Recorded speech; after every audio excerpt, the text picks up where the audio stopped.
सुरू आहे गेल्या 3 दिवसांपासून. आता काय निर्णय घेतलाय आपण या शिष्टमंडळाला काय आश्वासित केलं? खरं तर आता संध्याकाळचे 8 वाजलेले आहेत आणि माझ्या इथून बरेच सारे ग्रामस्थ निघून गेले 6 वाजताच. त्यानंतर बदलापूरचे चीफ ऑफिसर त्यांचा कॉल आला की तुकारामजी आम्ही येतोय, तुम्ही थांबा.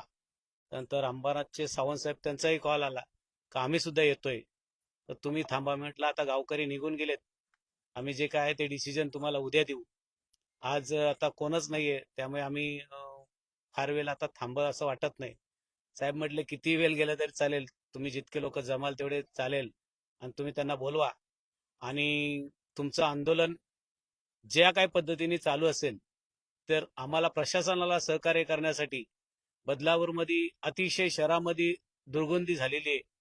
गेल्या 3 दिवसापासून कचरा उचलला नाही, गाड्या उभ्या आहेत. एक बदलापूर सुसंस्कृत शहर आहे आणि अशा शहरामध्ये वारंवार प्रशासनाची बदनामी होते की सातत्याने प्रशासनावर काही टीका होत आहेत. तर साहेबांनी विनंती केली, गायकवाड साहेब माझ्यासोबत आहेत, त्यांनी विनंती केली की तुम्ही थोडासा आम्हाला वेळ द्या आणि जो वेळ द्याल त्या वेळात आम्ही नक्कीच जे काही काम पूर्ण करता येईल त्या मागण्या आणि ते काम पूर्ण करू. आमची मागणी एकच होती साहेबांना की हे डम्पिंग कायमस्वरूपी या ठिकाणून हलवा, बंद करा. आम्हाला या ठिकाणी फार दुर्गंधीचा वास येतोय. कोणताही कार्यक्रम आजूबाजूला गावात घेताना माश्या असतील, दुर्गंधी असेल, अतिशय त्याचा त्रास होतोय गावमास्तांना. त्यामुळे हे डम्पिंग ग्राउंड आम्हाला या ठिकाणी नकोय. त्यामुळे आमची ही ठाम भूमिका आहे आणि राहील. साहेबांनी सांगितलं की थोडा वेळ द्या. तर मी साहेबांना आजच सांगतो की साहेब, तुम्हाला जो वेळ आज तुम्ही मागितलाय, तर आम्ही तुमच्या प्रशासनाचे मान, सन्मान आणि इज्जत ठेवून या गावाची आम्ही आज तुम्हाला जो काही तुम्ही 2 महिन्याचा वेळ मागितलाय तो 2 महिन्याचा वेळ आम्ही तुम्हाला कालावधी देतो. अंबरनाथचे सुद्धा एस आय बसले त्या ठिकाणी. अंबरनाथचा तर फार दुर्गंधीचा वास येतोय. त्यांनाही आम्ही विनंती केली की जो डोंगर वाढलेला आहे तो डोंगर तुम्ही कमी करून त्याच्यावर लवकर माती टाकून त्याच्यावर सातत्याने फवारणी करा, जेणेकरून आम्हाला त्रास होणार नाही. आणि तुम्ही लवकरात लवकर आम्हाला निर्णय द्या आणि आम्हाला सांगा की हे डम्पिंग ग्राउंड 2 महिन्याचा कालावधी आम्ही तुम्हाला दिलेला आहे, त्या 2 महिन्यात हे डम्पिंग ग्राउंड हटलं पाहिजे या ठिकाणून, अशी आज आमची मागणी राहील. आणि ती मागणी आम्ही सीओ साहेब यांना आम्ही आज करतो. त्यांनी आमच्या मागणीला मान देऊन, त्यांची आम्ही मान उत्तर ठेवून त्यांना आम्ही आज या ठिकाणी डम्पिंग ग्राउंडचा जो आंदोलन आहे तो आम्ही आंदोलन साहेब बंद न करता आम्ही तो स्थगित करतोय, तो पुढे ढकलतोय, एवढंच तुम्हाला आश्वासन देतो.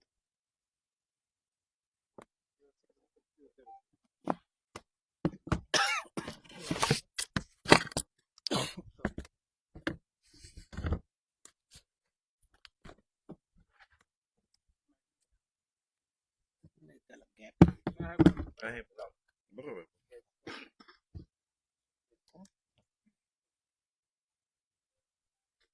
साहेब, तुम्ही आज भेट दिलेली या ठिकाणी, आता त्यांनी आंदोलन स्थगित केलेलं आहे. प्रशासनाच्या वतीनं तुम्ही त्यांना काय आश्वासन द्याल? खरं तर यांनी आंदोलन करण्याचं एक पत्रिका 8 दिवसापूर्वी आम्हाला दिलं होतं प्रशासनाला.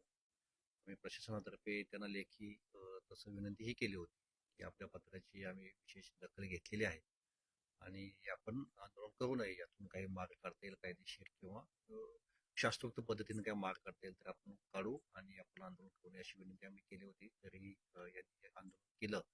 एक 3 दिवसापासून तशाच शहरात कचऱ्याच्या गाड्या उभ्या आहेत. कचरा जवळपास आता 100 टनाच्या आसपास रोज कचरा गोळा होतो आपला, 100-105 टनाच्या आसपास. तर आता यांची अशी मागणी आहे की इथून डम्पिंग ग्राउंडच बंद करा. जिल्हाधिकारी महोदयांकडून ही जी शासकीय जागा आहे ही डम्पिंग ग्राउंडसाठीच नगरपालिकेला मिळाली होती आणि आता दुसऱ्या ठिकाणी शिफ्ट करायचं असेल तर त्या सगळ्या गोष्टींची शक्यता पडताळून पाहावी लागेल. आणि आत्ताच मी यांना हे आश्वासित केले की या ठिकाणी जो इंटिग्रेटेड जो प्रोजेक्ट चालू आहे कुळगाव, बदलापूर, अंबरनाथ आणि उल्हासनगर, या ठिकाणी त्या प्रोजेक्टमध्ये शास्त्रोक्त पद्धतीनंच कचऱ्यावरती प्रक्रिया होणार आहे.